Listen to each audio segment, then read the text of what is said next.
cuando hablamos de Poder Judicial, de Ministerio Público, incluso de la policía, de lo que estamos hablando es de que tenemos que saber cómo funciona la maquinaria a donde yo, como madre, como menor de edad, como víctima de violencia sexual, por ejemplo, voy a ir a defender mis derechos, porque lo contrario va a ser la guerra de quién es el más fuerte.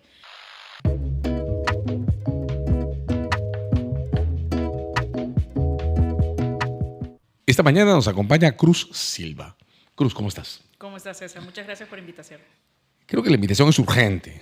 Mira, Sí. hay conceptos, temas, eventos que nos han puesto sobre la mesa muchas cosas, incluso muchas posibilidades de cambiar los términos de referencia de la discusión, ¿no? El paro de transportistas. Los transportistas nunca han sido un sector ni progresista, ni pro derechos civiles, ni nada parecido. Nuestra historia metropolitana ha puesto en evidencia, por ejemplo, la centralidad del problema de la protección a las personas y la vida, la defensa de la vida.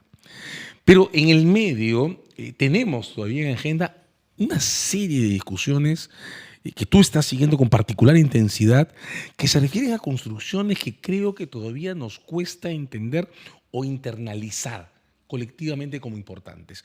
Junta Nacional de Justicia, por ejemplo. Sí. Es un tema sobre el que te quiero preguntar. Salimos de una crisis que explotó con rostros. El rostro de la señora Tello, el rostro del señor Vázquez. Una guerra que el Congreso perdió y que perdió abultadamente. Así es. Y tenemos meses en un proceso sobre el que insistes, el de la elección de los nuevos miembros de la Junta. Y creo que ni siquiera hemos terminado de entender colectivamente que esta Junta, que peleó tanto por su espacio institucional, se va en diciembre de este año. Cuéntanos, ¿qué está pasando con la Junta? Para comenzar, ¿qué es la Junta? Para repasarlo. Sí, mira, es muy cierto lo que tú señalas de que hay una disociación en relación a lo que obviamente nos es importante en la cotidianidad y lo que son estas instituciones, estos términos, lo relacionado con organizaciones, con principios vinculados al sistema de justicia, como Junta Nacional de Justicia, independencia judicial, independencia fiscal. Pero lo importante es de que se puede identificar que estos asuntos no son realmente abstractos. El problema es de que estos suelen ser temas muchos de abogados, de personas que no están en los colectivos, en las comunidades, en los trabajos sociales de base, y debería hacerlo, porque lo que habla al final el sistema de justicia es una pensión de alimentos, es un buen divorcio sin tanta tortura ni desigualdad entre hombres y mujeres, está relacionado al pago de las deudas de una persona que alquila su casa y que no le quieren pagar, está relacionada con temas de feminicidios, de mujeres desaparecidas, de niñas menores de edad, niñas y niños violentados incluso por sus propios familiares. Entonces, por lo general la justicia se ha comenzado a hablar desde los grandes casos de corrupción, que también están relacionados con esta sensibilidad del día a día, pero no se ve tanto la conexión. Pero estos otros casos, que no son más permanentes, y sobre todo tú has comenzado a hablar de que los transportistas han comenzado a blindar la bandera de, por favor, necesitamos proteger la vida. Y por supuesto, estos sicariatos, la investigación de los responsables, también va por el sistema de justicia. Entonces, hay que tener en cuenta que cuando hablamos de Poder Judicial, de Ministerio Público, incluso de la policía, de lo que estamos hablando es de que tenemos que saber cómo funciona la maquinaria a donde yo, como madre, como menor de edad, como víctima de violencia sexual, por ejemplo, voy a ir a defender mis derechos, porque lo contrario va a ser la guerra de quién es el más fuerte. Si no confío en un sistema de justicia que me pueda decir, tú fuiste violentada, y en consecuencia a tu agresor le doy esta condena, etcétera, si yo no puedo tener esa confianza, lo que yo voy a tener que optar es o marcharme del país, huir permanentemente, porque no me puedo defender respecto de quienes ejercen fuerza y violencia contra mí, pero eso no tendría que ser, no sería, si es que yo tengo un juez, una jueza, un fiscal, que hace su trabajo, que no va a dejarse llevar por unas monedas que mi violentador le pague, o porque no se va a dejar deslumbrar si es que llega con un abogado que es abogado de políticos que están procesados por casos de corrupción. Entonces, el sistema de justicia es súper importante en ese sentido. Y de lo que estamos hablando con la Junta Nacional de Justicia estamos hablando respecto de esa institución de la cual la vida de esos jueces, juezas y fiscales que quieren hacer bien su trabajo depende. ¿No sientes que nos ha faltado o hemos fallado todas y todos en instalar la justicia como un valor de demanda ciudadana? Pues te escucho y te doy la razón. Es como que nos olvidáramos que la justicia no es eso que se ve por televisión cuando aparece en los casos Odebrecht, sino ese espacio que deberíamos poder tener como referencia en nuestra vida cotidiana.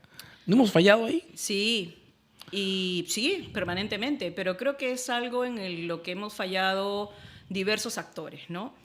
Hay algo que en lo educacional se suele olvidar y es enseñar a los chicos y a las chicas, a los chiques, de que para que puedan vivir en una comunidad donde puedan soñar qué proyecto de vida ejercer, tienen que preocuparse por lo que pasa fuera de las paredes de su casa, por los temas públicos. ¿Hay agua o no? Los precios en mi mercado están subiendo, ¿por qué? Hay una empresa que está quitándole los alquileres a personas que no pueden pagar más. Entonces, cuando nuestra educación se trata básicamente en tienes que trabajar, tener una familia y tener un trabajo, un ingreso que te mantenga y por lo que puedas comer, cuando solamente se te educa desde pequeños, pequeñas, en ese sentido, ya te olvidaste de todo lo público. Y todo este tema, justicia, seguridad ciudadana y diversos derechos son temas públicos, pero eso no es algo que se hable desde las escuelas. Y ya cuando pasamos las escuelas, pensamos de que hablar sobre estos temas, hacer colectivos, hacer asociaciones, pensamos de que uno simplemente pues, quiere recibir dinero y hablar de, digamos, de la estratosfera y molestar al Estado. Cuando en verdad lo que acá nos falta desde hace mucho tiempo es hablar en serio de una participación ciudadana, de un entendimiento de lo público y que eso es tan importante como respirar, como comer, como necesidad de interrelacionarse. Entonces, hemos fallado en eso. El problema es de que estos temas se hablan mucho desde una perspectiva netamente legal, que es muy enrevesada, que no hace match con el día a día, con la humanidad, con temas de carne y hueso, ¿no? Entonces, justamente esa fue una de las cosas por las que, como tú has señalado, estoy muy adentro desde hace mucho tiempo con lo que es el sistema de justicia. Y esto es de ida y de vuelta. No solamente la ciudadanía no sabe para qué sirven, porque también, dicho sea de paso, la justicia no es perfecta, se demora muchísimo, sino que también los jueces muchas veces toman su caso no como una función realmente pública de la cual depende la vida de alguien, sino que simplemente muchas veces lo toman como que un lugar donde voy a estar, trabajo con papeles, con expedientes, con cajones, y me voy a mi hora de trabajo y todo ok. Entonces, es un ida y vuelta. A los jueces les falta este tema también de la humanidad, del carne y hueso. Los jueces deberían, no por un tema de que son de tal o cual tendencia, sino simplemente porque van a decidir sobre la realidad, ir a las comunidades, ir a los lugares de trata de personas, hablar con la gente, y eso no es para nada perder, digamos, la independencia, sino eso es fomentar la realidad real sobre lo que está pasando en la comunidad, donde van a decidir quién tiene qué derecho. Nos falta entender que la justicia debe ser un espacio de relaciones, ¿no? Así y con es. jueces invisibles no hay cómo relacionarse. Si no rompemos eso, hay que decirlo, tampoco les vamos a poder proteger. Exacto, tal cual, ¿no? Tal cual como tú lo has señalado. A mí me gusta pensar mucho en qué momento de nuestra historia reciente pudimos encontrar cuál la intersección de estos actores, ¿no? Fiscales, ciudadanía, periodistas, y yo creo que uno de esos momentos fue finales del 2018, ¿no? Cuando Pedro Chávarri destituye, saca de su cargo a los 2 fiscales de Lavallato, y lo central fue que la gente que venía de otros procesos de movilización por otras causas también decidió salir. Y a mí me sorprendió muchísimo porque ese año del caso Cuellos Blancos, en fiestas patrias habían niñitos disfrazados como fiscales. hubo dos momentos, ahora que lo citas, sí, en los que la bandera de la movilización era institucional, la Bajato, y la destitución de Pérez y Vela en Sí, diciembre de ese 18. ¿Qué crees que puede haber pasado?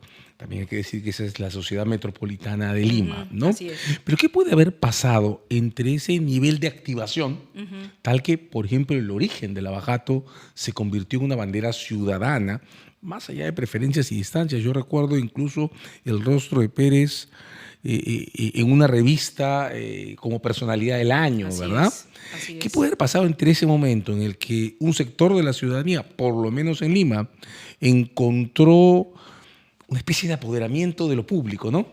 Esto que pasa en las autoridades, me pasa a mí, me pongo las zapatillas y voy a la calle, y el ahora, en el que nos Sí. cuesta tanto cuadrar nuestras necesidades institucionales con procesos en marcha.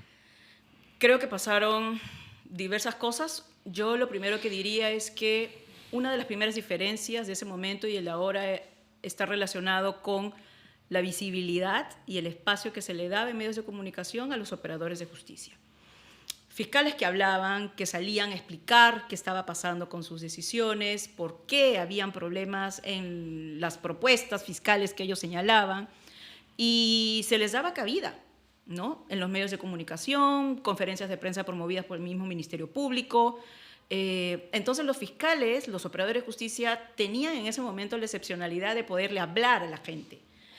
Nadie defiende lo que no conoce. Y si tú conoces un poco lo que está haciendo y los identificas con un nombre, una cara, y ves que son humanos, genera una empatía. Y si es que entiendes de que ellos están luchando por cosas enormes, como la Bayato, que además estaba, uno de esos casos yo recuerdo a inicios del 2017, el tema de los peajes, ¿no? También vinculaba todo el caso de la corrupción, digamos, empresarial y lo relacionado con lo local, y la gente tenía que pagar soles de más que eliminaba su canasta básica. Entonces, había esa conexión de esto me afecta directamente, hay movilizaciones sobre eso, Puente Piedra, y de lado tengo a un fiscal que sobre esto justo está hablando, está saliendo. Pero ahora, por ejemplo, por nuevas gestiones del Ministerio Público, en principio, los fiscales tenían prácticamente muchos, casi todos, que pedir permiso para salir a hablar.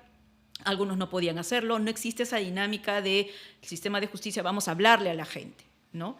Pero además, creo que el avance en las investigaciones y en procesos importantes que involucran actores del poder económico, que muchos no ven eso, económico, político, y vinculados incluso en economías criminales que generan trata, desapariciones, etcétera, comenzaron a avanzar. Y obviamente, si tú eres el poder que ahora está siendo, digamos, fiscalizado, no vas a permitir que eso avance y te vas con todo contra los operadores que están generando esta visibilidad y estos avances de las investigaciones. Creo particularmente que eso fue lo que pasó en su momento con, por así decir, la limpia en el equipo especial de Cuellos Blancos en el año 2022, en parte, y creo que eso es lo que viene desde el 2015 sucediéndole a los fiscales Lavallato, solamente que de eso no se habla. Mira, y para hacer un pequeño disclosure, por así decir, yo represento al Instituto de Defensa Legal, trabajo ahí y como tal acompaño las medidas cautelares de José Domingo Pérez y de Rafael Vela. Y es increíble el nivel de ataque, constancia, mentiras, difamaciones que los fiscales no pueden desmentir frente a una maquinaria que constantemente, todos los días, mínimo 4 horas al día, están repitiéndote todo lo contrario por lo cual ellos han luchado, que ellos supuestamente son vinculados a Odebrecht, que quieren la impunidad de Vizcarra, que están contra el país, tratándolos de convertirlos en el enemigo público, cuando es todo lo contrario. Entonces creo que hay esa gran diferencia, pero por supuesto también la pandemia, que bajó, enfrió la movilización ciudadana, las demandas, y nuevamente también creo pues los gobernantes, ¿no? Los gobernantes y las cabezas de las instituciones que llegaron en ese momento. Pandemia, creo que es un proceso que no hemos terminado de digerir, la forma en que rompió nuestros lazos de relación, nos individualizó, nos encerró. A veces tengo la sensación, Cruz, que no hemos terminado de recuperarnos de lo que ha significado ese acorralamiento. Pero la marcha de transportes, por ejemplo, levanta una idea. Esa idea está en la protección de la vida. Yo siempre digo que además las movilizaciones del Día del Orgullo son otra señal sobre la alegría. Prestamos poca atención al modo en que esas movilizaciones se aglomeran. La cuestión está en lo institucional. Tú dijiste recién, en la época de las movilizaciones del 18, la prepandemia, el rostro de las autoridades generaba una empatía percibible. De varias maneras, el último caso de la Junta Nacional de Justicia ha roto ese carácter abstracto cuando se ha visto al señor Vázquez y a la señora Tello defendiéndose frente al Congreso. ¿No sientes que ahora otra vez estamos en una suerte de anonimato de autoridades que no estamos viéndolas con claridad? Sí, y creo que es porque están pasando muchas cosas a la vez, ¿no? Muchas malas noticias a la vez, muchos retrocesos paralelos y que se cruzan, ¿no? Todo lo que está generando no solamente un ejecutivo que a partir del 2022 está haciendo todo lo que no dijo que iba a hacer en campaña, ¿no? Todo lo que está generando el Parlamento, todo lo que en consecuencia está generándose en la calle, los posibles espacios de inseguridad ciudadana comenzaron a reventar, a hacerse presentes.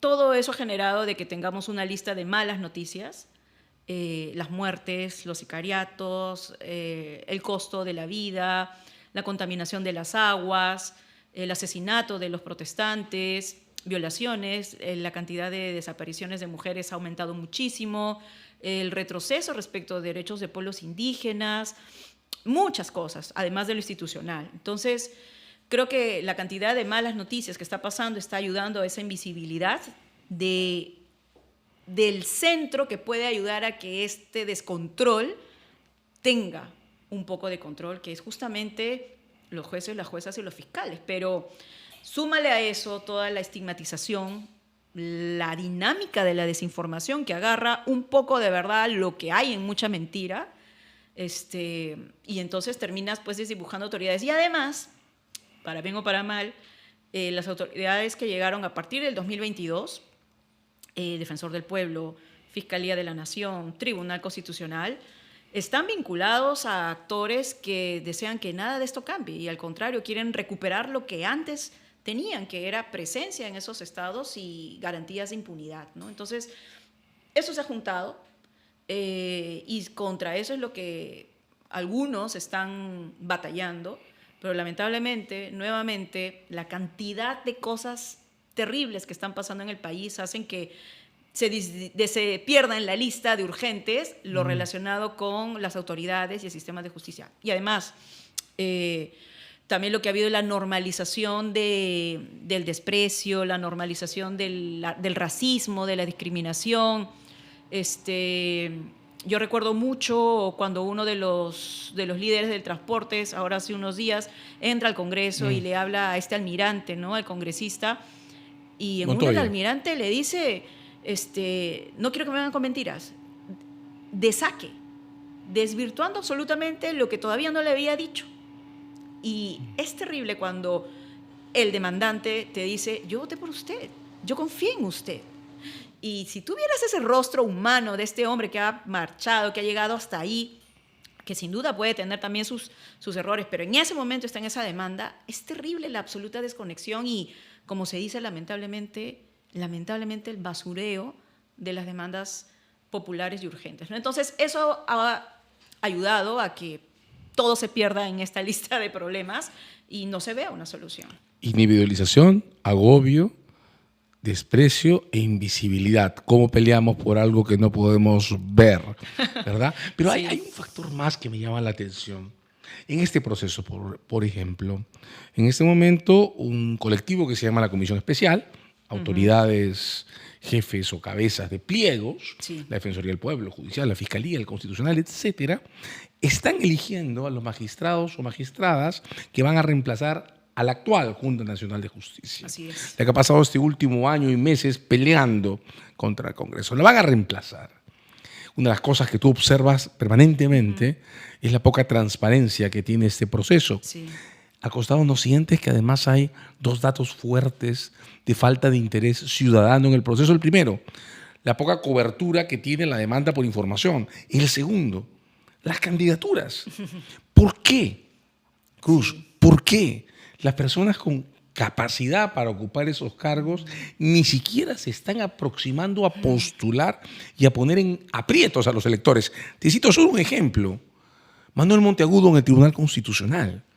Sí. Si repasamos el proceso, en el Congreso de la República quisieron vetar su candidatura y lo descalificaron porque sus artículos publicados para la Universidad de la Sorbonne estaban en francés, porque su doctorado se hizo en Francia y no le dieron puntos de publicación porque no estaban en español. Y hubo que hacer toda una movilización ciudadana para reivindicar su candidatura, pero él se mantuvo. Claro. Porque no hay Manuel Monteagudos más en esta elección para la Junta Nacional de Justicia. Creo que ha sido un proceso. No sé si tú postularías, pero, por ejemplo, yo no postularía si es que sé quiénes componen la actual comisión especial, salvo contadas excepciones. Yo no me sometería a la evaluación de un grupo que sé que está vinculado con el poder político, que ya ha dado muestras de violar la ley, su propia ley institucional, que ha cometido conflictos de interés y que ha desacatado sentencias. Yo pensar que voy a postular a un proceso en donde hay un grupo que me va a evaluar y que tiene ese perfil, estoy perdiendo el tiempo, estoy gastando mis aspiraciones, mis voluntades, y mejor hago el trabajo, aporto desde otro lado. Y creo que eso es un pensamiento de muchos posibles buenos y buenas candidatas a nivel nacional. Y además, una cosa muy importante, te apuesto que hay 20 departamentos del país que no saben que está sucediendo esta elección, a pesar de que hay la urgencia y la obligación de esto hacerlo público. Pero la transparencia es importante, pero particularmente creo que es una herramienta esencial, pero una herramienta al fin de lo que tú has señalado en segunda instancia, que es lo que encarnan estas candidaturas cuestionables. Particularmente, en resumen, lo que yo veo que suele ser el problema en este tipo de procesos de elección de magistrados es el poder político vinculado al económico que quiere mantener un statu quo, metiéndose, usando las instituciones, postulando a cargos altos para mantener todo como está. Si es que no, avanzar y generar más impunidades. Toda es esta dinámica política económica. Pero me aterra pensar que la desestimulación o el contraincentivo está siendo eficiente. Casi no postulamos, digo colectivamente, sí, las personas que estamos alineadas hacia perspectivas de respeto de derechos civiles, fundamentales, humanos, todas las convergencias posibles, al proceso ante el último Tribunal Constitucional. Sí. Prácticamente nadie, creo que nadie, que esté vinculado a ninguna posición docente o activista o profesional o de investigación en materia de derechos ha postulado a la Junta Nacional de Justicia, que es la que elige jueces, y viene a las elecciones parlamentarias. Y el razonamiento es el mismo. Yo no puedo postular, y yo lo comparto subjetivamente, yo no postularía, te lo confieso, pero no voy a postular ante estos organismos porque no voy a encontrar un espacio de interacción y de concurso transparente. ¿Y cómo entro al Congreso? A través de una de esas organizaciones que han clausurado el sistema de oferta política. ¿Cómo rompemos esta especie de marginalidad en que estamos quedándonos quienes compartimos desde diferentes enfoques y no necesariamente alineados unos con otros, perspectivas en pro de los derechos y de las personas? Mira, hay un tipo de actividad, además de lo que tú has mencionado, de postular estas instituciones, como el señor Manuel Monteagudo, en su momento, que la verdad, breve paréntesis, fue bastante impresionante y sorprendente cuando salió la noticia de que estaba postulando, ¿no?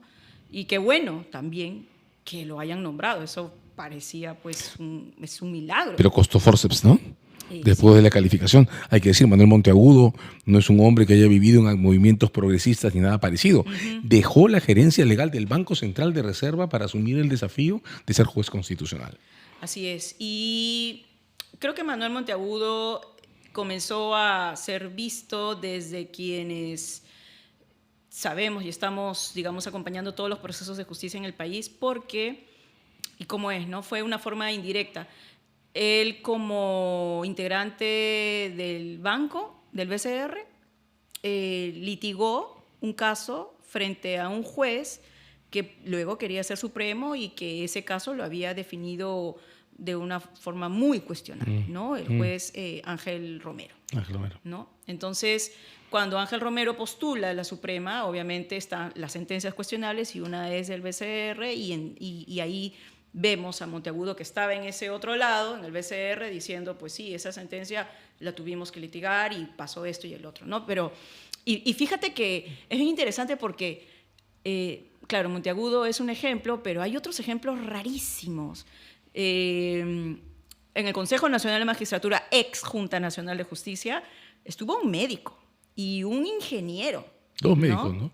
Dos médicos y un ingeniero, o sea, pero, a ver, de los que yo recuerdo que fueron importantes en momentos de crisis, ¿no? Bueno, Max Cárdenas por un momento y Gonzalo García Núñez, que en paz descanse, ¿no? Julio Castro fue el otro. Además, tienes razón, creo que esa etapa todavía no la fiscalizaba. Estaba todavía en el colegio, no, mentira.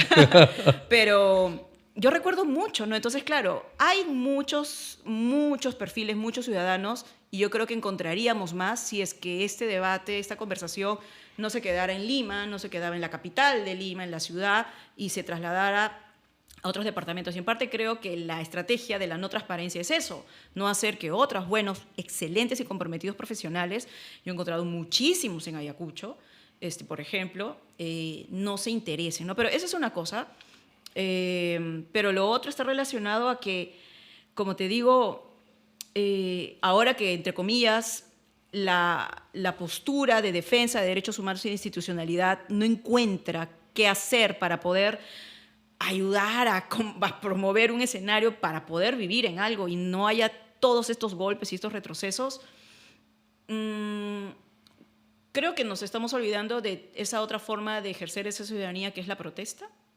solamente vinculada a algunos sectores, estigmatizados, dicho sea de paso, inculcados de temor por la represión y los asesinatos. Pero mira, el derecho a la protesta, a la real protesta, no a los que dicen que ejercen protesta, es el último bastión de defensa de la democracia. Pero además de eso, yo no sé si lo que nos está llevando la dinámica en nuestro país es que, no sé si dicen que las historias son circulares, ¿no? Nos habrá llegado el momento de sufrir una dictadura como la de Fujimori. Hemos vuelto a llegar a esa parte del círculo donde tenemos otra vez que pasar por una cosa así. Ojalá que no, pero si así fuera, ya lo pasamos una vez y lo pasaremos otra vez. Entonces, ¿no? Yo me voy a quedar con las dos cosas. Creo como tú que la protesta ciudadana es una forma de expresión política imprescindible. Creo que nos falta avanzar mucho en el reconocimiento del derecho a protestar, que supone un cambio en la matriz de relación entre policía y manifestantes. Sí. Por ejemplo. Sí. Y creo también que es momento, Cruz, te estoy tomando las palabras, de empezar a salir de Lima con el discurso sobre lo público, porque fuera de Lima están pasando cosas. Tú estás cerca del eje Ayacucho, Apurímac, Huancavelica. Yo por diferentes razones miro lo que está pasando en la mancomunidad amazónica y es un momento en el que incluso por acumulación de generaciones, segunda o tercera, entre alcaldes, gobernadores, funcionarios que van creciendo, lo público empieza a percibirse. Todavía quizás a nivel de lo colectivo, ¿no? De las identidades macrorregionales, pero es tal vez un momento en el que tenemos, Cruz, que empezar a contar esta historia, que la justicia también es un valor, que los jueces deben tener rostro, que tenemos que poder defenderlos, que también necesitan tejido social para poder defenderse e instalar estas cosas que pueden contener un proceso tan invisible como el que estás monitoreando. Vamos a sacar un libro, dicho sea de paso, que, bueno, el título, bueno, es un spoiler, se llama recordando lo que se ha vivido, tu fiscal, mi fiscal, nuestro fiscal, las razones por las cuales a la ciudadanía le conviene proteger a sus jueces, juezas y fiscales, ¿no? Te esperaré aquí para que lo presentes, ¿eh? Sí. Con nosotros Cruz Silva, recordándonos una parte esencial de este momento. Hay otros valores institucionales. La justicia es uno de ellos y tenemos que estar atentos. Gracias, Cruz. Gracias, César.